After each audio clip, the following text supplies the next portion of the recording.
It is Hills Calv, as you all know, and today we will be interviewing a very special guest who will later on introduce himself. His work has been developed as part of the New Voices of Ireland Series 2020, curated and presented by the Centre for Creative Practices and is funded by the Arts Council of Ireland. We will start off by a little introduction. Can you please tell us your name and a little bit about your background? My name is Gboyega Akerele, and I'm born in Nado Ekiti, in Ekiti State of West Africa in Nigeria. My late dad was a retired secondary school principal, also an ex-senator in the defunct Western State of Nigeria. In the then defunct Western State of Nigeria, my late mom was also a head primary school teacher, so I had a very strict upbringing. Can you tell us about the instruments that you play? Yeah, I'm originally a drummer, percussionist, and that's what I do for many years, having been trained in the church as a drummer. But I've always had it in mind, as a little boy to play the saxophone. So I think it's over the last 9 to 10 years now. I picked up the instrument and I'm teaching myself. I would also like to define myself as a singer, songwriter, a music performer. That has always been a childhood dream that I would say I'm reliving now. So I write songs, I record songs, I produce songs. I'm a music director. What again? Yeah. So and that's as far as it goes with playing instruments. And how has the coronavirus affected your artistic process? Well, I won't say I'm alone in this, to be honest. I'm not alone.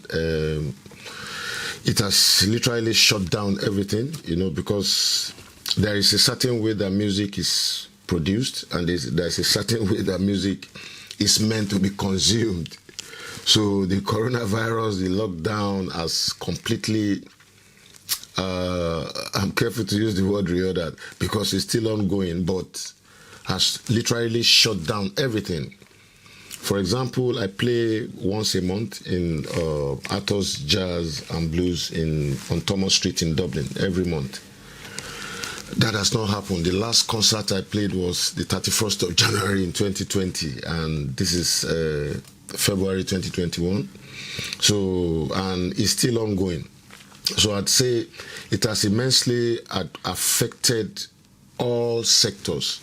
The food chain, they are the only one that is probably feeding us now, the medical sector.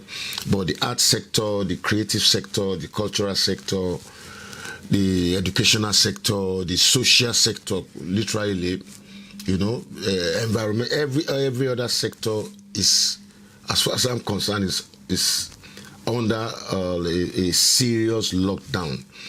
And it's still a concern of mine, because I remember in the beginning of the lockdown, I tried, to rehearse with my band on Zoom, but it's just not going to work, because, like I said, one of the essence of being human is the social interactions that we have, and that has been taken away from us. So for me now, I'm at a stage now. In 2020 alone, I lost almost about 23 concerts confirmed, because in the summer some impromptu concerts come in between, apart from my monthly gig.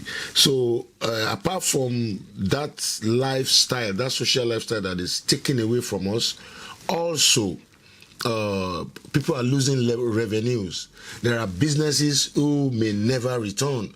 There are live venues, it broke my heart sometimes last year when it was announced in the newspaper very early in the lockdown that Bewley's, the popular Bewley since 1945, never shut their door during the Civil War, but bow out to Corona, and with a lot of their staffs, jobless and stuff like that. The aviation sector, the travel and the hospitality sector, is immensely affected, So then what effects did COVID have on the New Voices of Ireland 2020?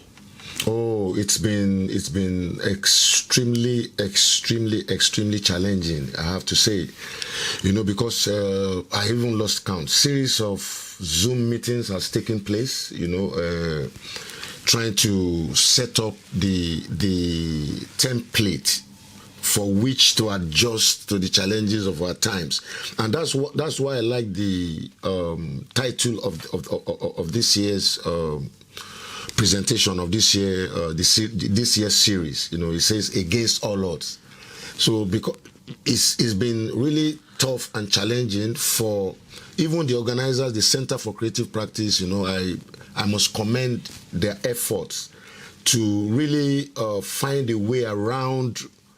How do I say it? Still having a credible presentation despite the social distancing. Because imagine I'm collaborating with someone in another town that we never met till now, and truth be told, a lot has been exchanged culturally, artistically. I'm a musician, I'm an artist, I'm a performer. I'm an instrumentalist as well, a music teacher, but she's a photographer. She's a photographer who, how do I say, through the computer-aided design, can replicate something that happened probably in 18-something. I've never heard of things like that before, to be honest, but I really want to express my gratitude, to the team at the Center for Creative Practice, especially to Monica, who has anchored all the meetings, and who has put up with all the emotional roller coasters, because we've all been through a lot of emotional roller coasters, to even find the right pair, in the project. After you found the right pair, to make things work. So it's really been challenging, but structurally, creatively, artistically, I would say we are forging ahead. It's really an eye-opener for me, and I really hope, I'd say it's not publicized enough. Everybody has to, especially people of my culture, has to know about Center for Creative Practice, because, like I said, sometimes you can really be lost in your own world, in your own culture, doing your own thing to no audience. What do you have planned with the Center for Creative Practices 2020? Wow. Yeah. Like I said, my collaborator, because we have to, it's part of the cultural exchange that I talked about just now.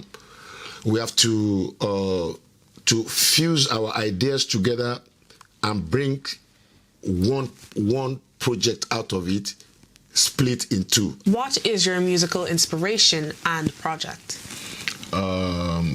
I will take it the first question first. My musical inspiration, I would say I have varied musical inspirations, but the one that dominates them all, that I'm still living as we so speak, is Afrobeat, and I would say it's Fela Anikulapo Kuti and Tony Allen. Those two projects that I'm deeply involved in, my band project, Colors Afrobeat and the Failure Afroculture, has been hampered, if not stalled, completely stalled right now. But like I said, I'm teaming up to strength in the midst of the whole chaos. Against all odds, I'm tuning up strength, and every other idea, creative idea I have, I turn them into songs. So I'm hoping one day when we have our lives back, I will never lack in, doing new stuff with the band. Never. I'm never going to be stranded with new material. So in all of the darkness, or lockdown, or social distancing, everything that we're going to, at least one good thing is coming out of it. And I believe this year, the series 8 of the new Voices of Ireland is also going to pop in a very unique way. Already now, it's like we lost the script. We don't know, the script is writing itself, but the movie is going to be great. It's my hope. It's my hope and belief that everything is going to turn around for our good, and there will be sunshine again, I believe. Where do you imagine Afrobeat to be in the next 20 years? And I see that clan or that Afrobeat, or how do I say it now, Afrobeat tree, I see it growing. It can only grow bigger, you know. So somewhere down the line is going to be a household thing in the next 10, 15, 20 years, so to say.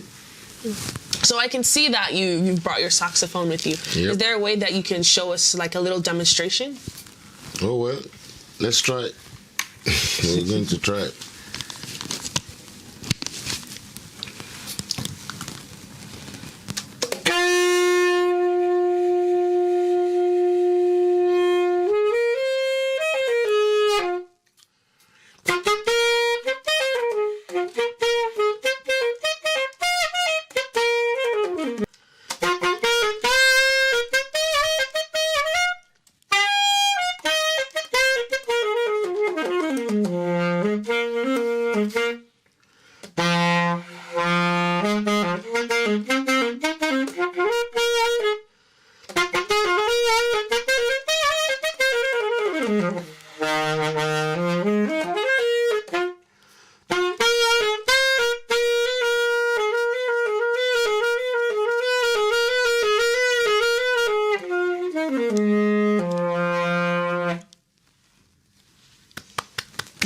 That was absolutely amazing. I really enjoyed that.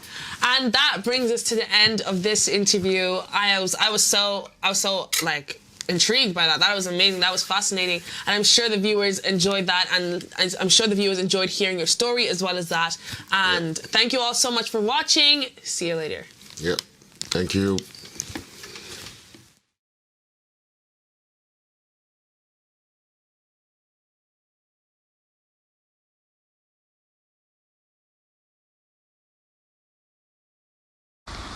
All that is in creation is never lost.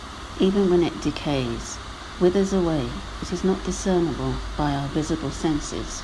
Instead, it is transformed into another form or function, such as that existence continuously replenishes itself.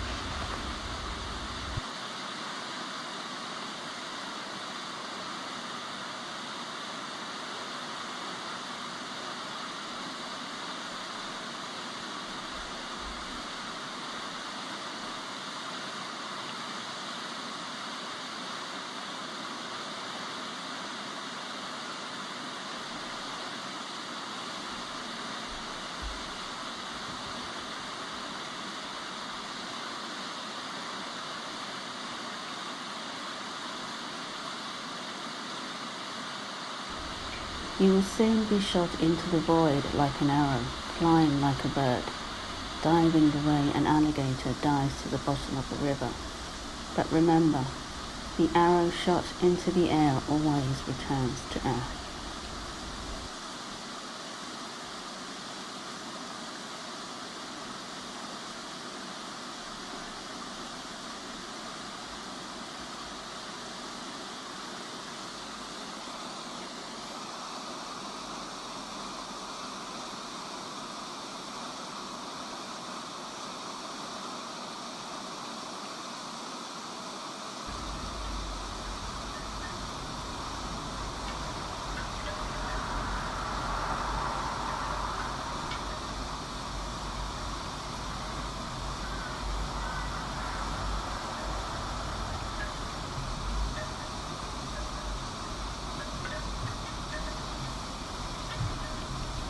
The force so mysterious elevate to self-higher consciousness. Equality exists in the air we breathe. The bodies broken on the trail of tears and the bodies melted in middle passage are married to rock and ocean by now.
Grass was growing out in the middle. I tried to remember what used to happen to me on these shores.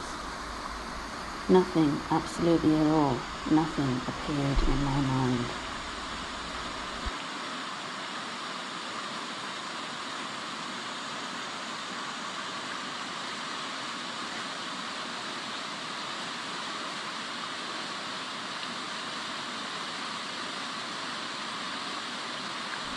The rivers of myth, the rivers of legend, and the rivers of history flow in many directions.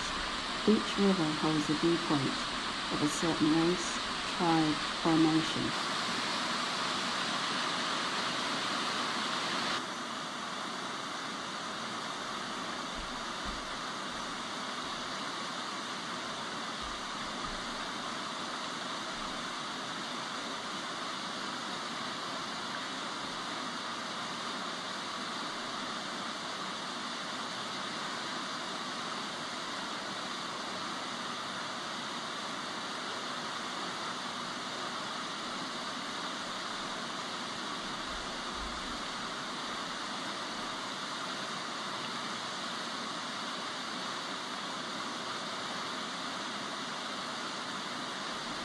Exiled, it seems, the dream from the realm and sphere of reality. Artfully it may sound to be exiled from one's own heart. Literally, it is some folk reality.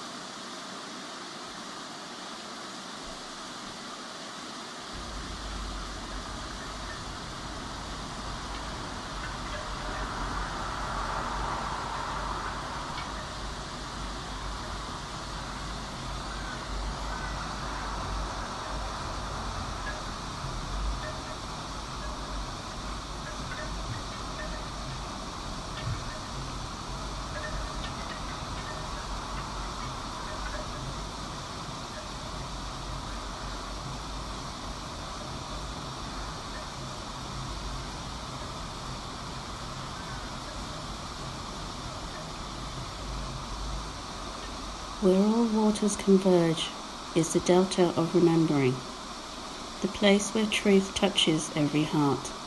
The truths that bring the remembering are spoken by the storyteller.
Under the 200-year-old baobab tree in the middle of the millet field, men and women were regrouping slowly around a pair of xylophones and a drum. Grandfather's funeral had begun.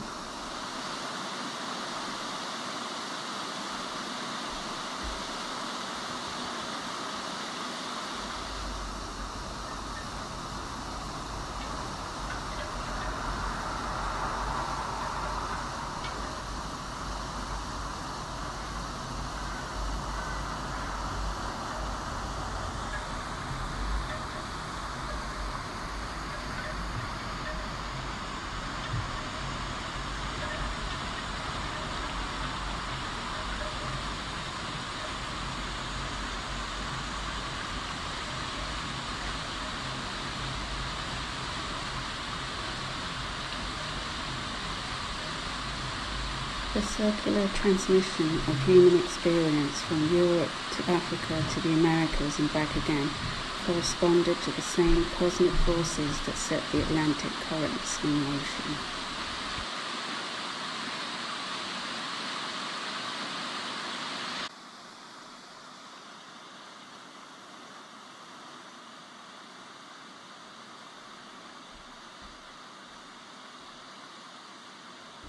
You will soon be shot into the void like an arrow, flying like a bird, diving the way an alligator dives to the bottom of the river. But remember, the arrow shot into the air always returns to earth.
Spirit, please take this water and make it the river of my life. I don't know where my river is flowing to, but I know you do, and so uphold this water and join it with other great rivers out there, so my life may flow in a much more smooth way.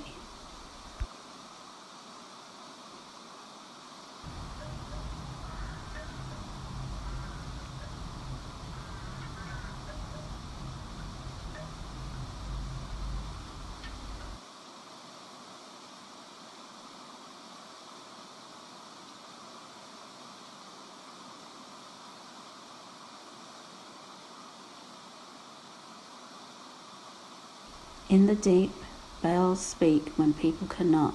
You will hear for yourself the church bell speaks, toiling beneath, under the waters. Toiling, toiling. In the deep, bells speak when people cannot. They say in Nazareth, if you place your ear to the ground, you can still hear the cries and whispers of those who perished under the flood, their spirits hallowing from the deep.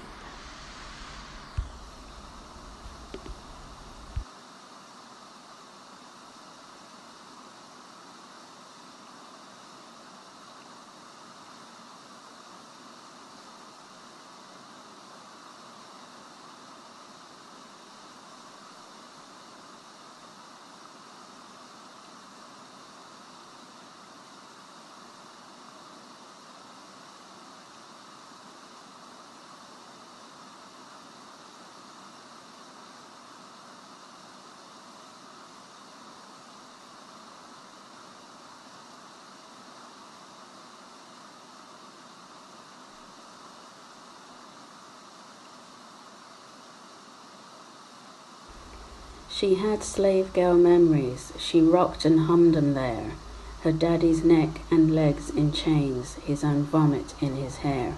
Stories, Grandma told me, she rocked and hummed 'em there, great-grandpa's neck and legs stretched out, with vomit in his hair.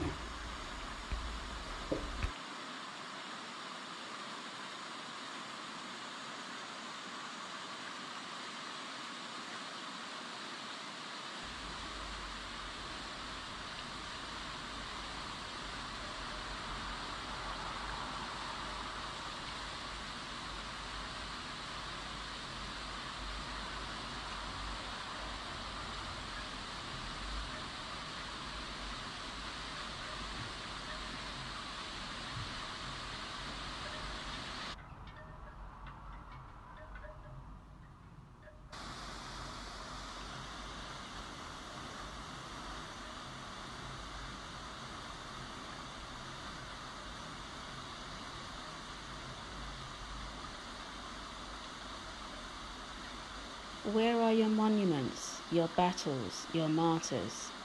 Where is your tribal memory, sirs? In that grey vault, the sea has locked them up. The sea is history.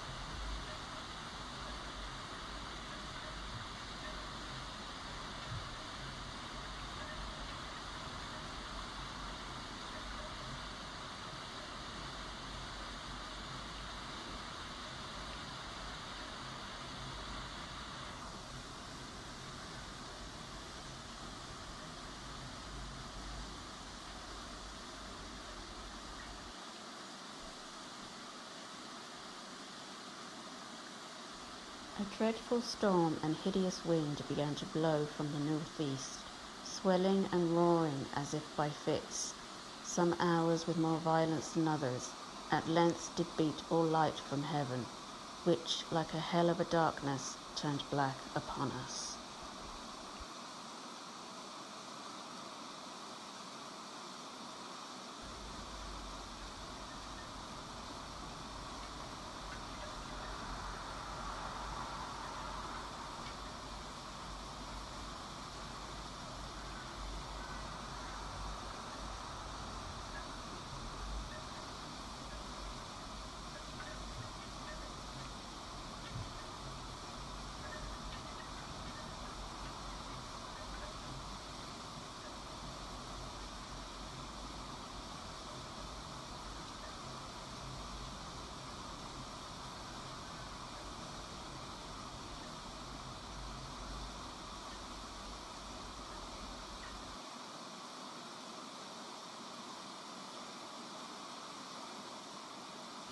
On shipboard, many slaves mutinied, attempted suicide, jumped overboard, or refused to eat. The most recent estimate suggests that there was a revolt on 1 in 10 voyages across the Atlantic.